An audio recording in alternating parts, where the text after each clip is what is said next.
Hey guys, it's AR-15 guy here.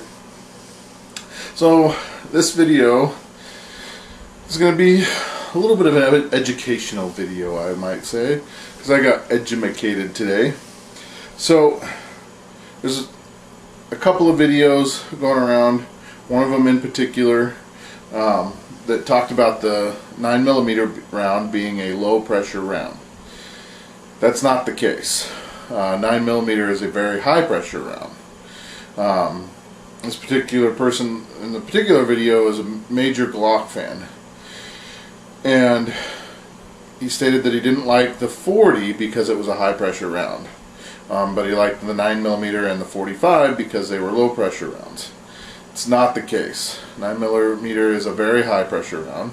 To kind of give you a comparison, 45 runs about anywhere from 15 to 17, 18 thousand pounds per square inch internal ballistics.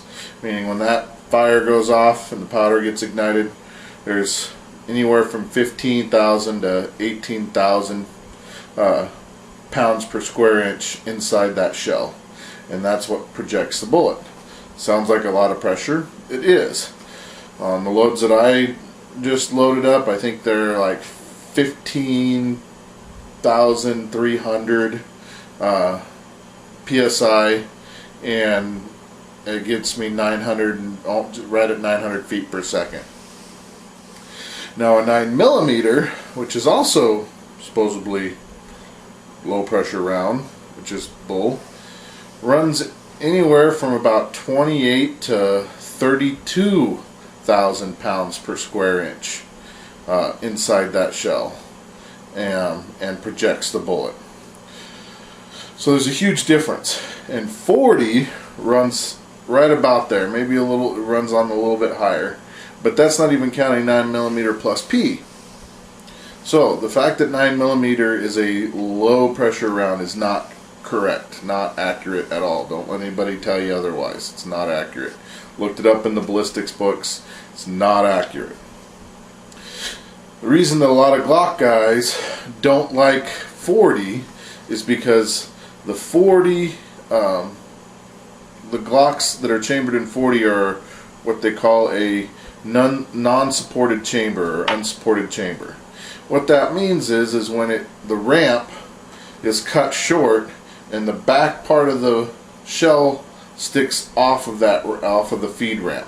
What that does is it creates a Glock belly, and in some of my videos I've talked about that, reloading 40 brass and it not working in like the XDMs because that Glock belly becomes an issue. Even as you reload and try and shrink that down, it's still there's too much of a belly there, and the tolerance isn't loose enough to allow that to seat. So a lot of Glock guys do not like the 40 Smith & Wesson because of that unsupported chamber. And if you get a weak shell, it will cause the gun to explode. Or guys who reload and shoot Glocks don't like the 40 Smith & Wesson because you can only reload once or twice, maybe 3 times before that shell gets weak enough that it'll explode. So 40 Smith & Wesson in a Glock isn't a very good round, especially if you're doing reloads, because of that unsupported chamber. It is a high pressure round with an unsupported chamber, and you're just asking for trouble. So that's why reason a lot of Glock guys will not go with a 40 Smith & Wesson. Has nothing to do with because it's a high pressure round and 9 and 45 are not, because 9 is just almost exactly the same pressure. So it is got to do with that unsupported chamber and having those things explode. So anyway, that's what I got schooled on tonight.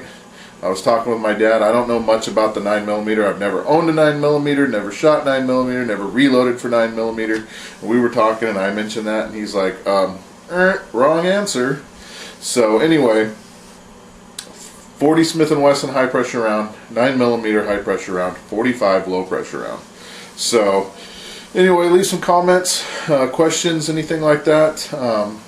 I've got a wealth of knowledge with my dad and stuff with reloading. He's been reloading since he's 12, so I got schooled tonight. So anyway, guys, have a great weekend, and thanks for watching.